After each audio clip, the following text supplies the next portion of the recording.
हमें उम्मीद है कि जब इतने महत्वपूर्ण समय पर बहस हो रही है तो सरकार अपनी अग्निवीर वाली योजना को वापस लेने का काम करेगी, जिससे कम से कम सेना की कमी, हमें सेना को पूरी की पूरी सेना मिल सके। जनवरी में अपनी वार्षिक प्रेस वार्ता में जब सेना प्रमुख ने से ये पूछा गया तो उन्होंने जवाब डालते हुए कहा कि गश्ती से जुड़े फैसले अब स्थानीय कमांडरों पर छोड़ दिए गए हैं। जैसे भारत की सीमाओं की पवित्रता अब राजनीतिक नेतृत्व का नहीं बल्कि स्थानीय सेवा अधिकारियों का मामला रह गया है। इस पे भी सरकार को बहुत गंभीरता से सोचना पड़ेगा कि जहां लगातार हमारी सीमाओं का एनक्रोचमेंट हो रहा है। हमें उम्मीद है कि जब इतने महत्वपूर्ण समय पर बहस हो रही है तो सरकार अपनी अग्निवीर वाली योजना को वापस लेने का काम करेगी।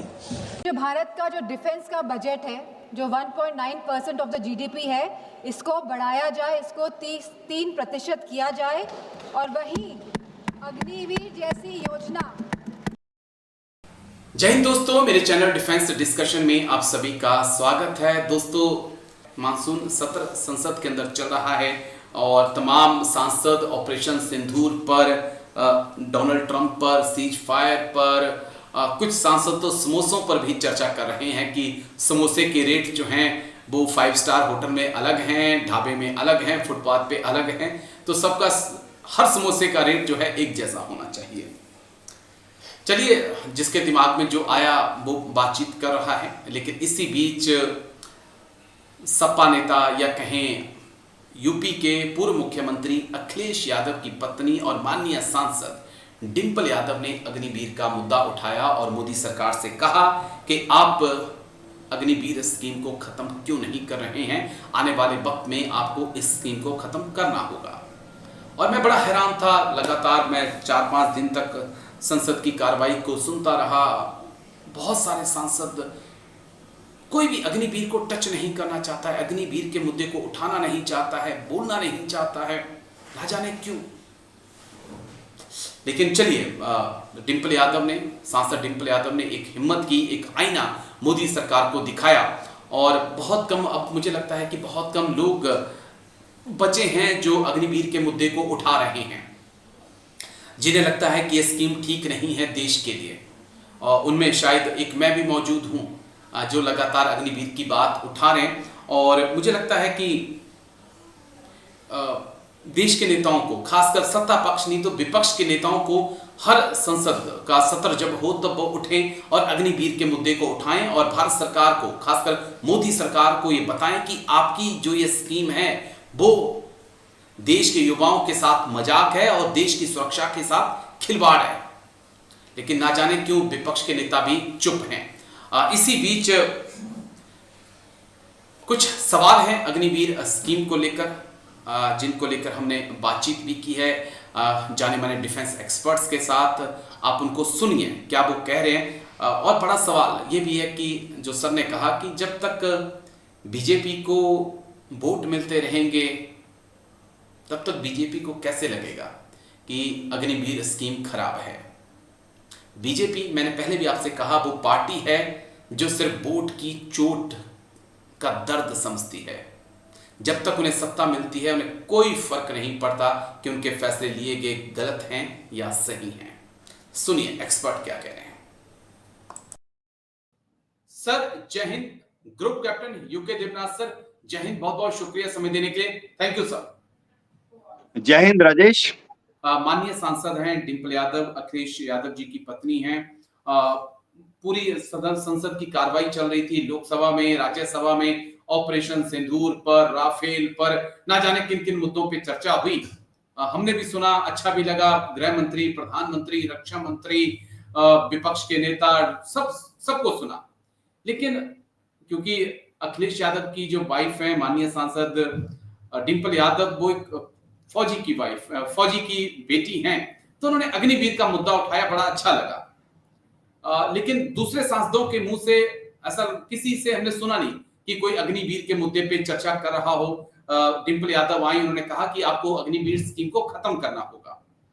क्या हम ये मान के चलें कि अब देश का पॉलिटिकल सिस्टम अग्निवीर स्कीम को पचा चुका है और देश का युवा भी अग्निवीर स्कीम को पचा चुका है? और चंद कुछ चेहरे बचे हैं जिनसे उम्मीद की जा सकती है कि वो अग्निवीर के मुद्दे को उठाएंगे, वो भी चंद दिनों तक। हाँ राजेश, हो ये रहा है कि अब अगले साल तक 4 साल पूरे हो जाएंगे तो अग्निवीर जो पहला बैच होगा जी उनमें से काफी बड़ी तादाद में सरकार बोल रही है 75%, आर्मी हेडक्वार्टर बोल रही है 50% सड़क पर आ जाएंगे। अब हो ये रहा है राजेश की ट्रेजरी बेंचेस जो हैं, यानी सरकारी पक्ष है उसके जी 1 2 3 4 पार्टियां हैं। ये सारी पार्टियां ना इस मुद्दे पर बात नहीं करना चाहती, क्योंकि सरकार ने निर्णय ले लिया है कि 4 साल के बाद अग्निवीर को घर भेजा जाएगा। बहुत दुख की बात है। अब हो ये रहा है कि कौन फिर सरकार को बोल रहा है कि अग्निवीर को रखो, या बहुत कम तादाद में उनको घर में भेजो, ज्यादातर कोई रख लो 4 साल के बाद। ये बात आर्मी हेडक्वार्टर बोल रही है, नेवी हेडक्वार्टर बोल रही है, एयर हेडक्वार्टर बोल रही है, और कुछ विपक्षी पार्टियां और उनकी पॉलिटिकल लीडरशिप बोल रही है। अब डिंपल यादव मैडम ने बोला है, बहुत अच्छी बात है, लेकिन हो ये रहा है कि सरकार फिलहाल टस से मस नहीं हो रही है। आर्मी हेडक्वार्टर ने बहुत स्ट्रांगली, मैं दर्शकों हमारे जो फौजी भाई देख रहे हैं उनको बता दूं कि chief of army staff CDS ने सरकार से मुलाकात की है। सरकार बोला जी तो वो तो ज्यादा से ज्यादा डिफेंस सेक्रेटरी से मिलते हैं, मिल जी सकते हैं ज्यादा से ज्यादा मिनिस्ट्री ऑफ डिफेंस में डिफेंस मिनिस्टर श्री राजनाथ सिंह से मिल सकते हैं। उन्होंने बहुत दरख्वास्त की कि 50%, फिलहाल 50% को रख लो, 50% को छोड़ दो। लेकिन दुख की बात है कि वो हिंदी में कहावत है ना, कान में जूं नहीं रेंग रही। देखो हो क्या गया है, मैं बताता हूँ राजेश, अब बोलने में भी बुरा लगता है। जो वोट मिल रहे हैं ना, उस पे फर्क नहीं पड़ रहा। Agree sir. अग्निवीर जिस जगह से ज्यादा आते हैं, चाहे आप उत्तराखंड बोलो, हिमाचल बोलो, पंजाब बोलो, हरियाणा बोलो या यूपी बोलो, जहां से ज्यादा संख्या में अग्निवीर आ रहे हैं, इन सब राज्यों में सन्नाटा है। सब लोग आंख मूंद करके एक पार्टी को वोट दे रहे हैं। तो जब उस पार्टी को पता है कि वोट तो मेरा कहीं नहीं जा रहा, वोट तो मुझे ही मिलना है, तो फिर वो पार्टी कहेगी ठीक है, अग्निवीर को सबको घर में भेज दो। अगर ये एक लहर उठती कि इतने सारे अग्निवीर हैं, उनके परिवारजन हैं, उनके रिश्तेदार हैं, उनके गांव वाले हैं, उनके कुनबे वाले हैं, ये सब उस पार्टी को वोट नहीं देंगे और विरोधी पक्ष को वोट दे देंगे, तो फिर क्या होता है कि जो सरकार है थोड़ा जग जाती, थोड़ा हिल जाती। जी लेकिन अभी सरकार को मालूम है, चाहे स्टेट के इलेक्शन हो, अभी बिहार में इलेक्शन होने वाले हैं, या अगले संसद के इलेक्शन हो, सरकार को मालूम है कि वो बुरी तरह से जीतेंगे वोट में। बिल्कुल। जी और ये एक बड़ा कारण है कि सरकार को लगता है कि जब तक हम जीत रहे हैं तो अग्निवीर पर बात करने की जरूरत क्या है। लेकिन दुख तो इस बात का है कि जो विपक्ष में बैठे हैं और वो उन लोगों ने भी अग्निवीरों का समर्थन खत्म कर दिया है। ये तो चंद आप जैसे एक्सपर्ट और मेरे जैसे यूट्यूबर बैठे हैं जो लगातार इस मुद्दे को उठा रहे हैं और इस उम्मीद के साथ कि भारत सरकार कोई फैसला लेगी। लेकिन शुक्रिया, बहुत बहुत शुक्रिया group captain UK Devnath sir, आप आए और दोनों ही मुद्दों पर आपने बात रखी। थैंक यू सर, जय हिंद। Thank you sir, take care. Thank you sir.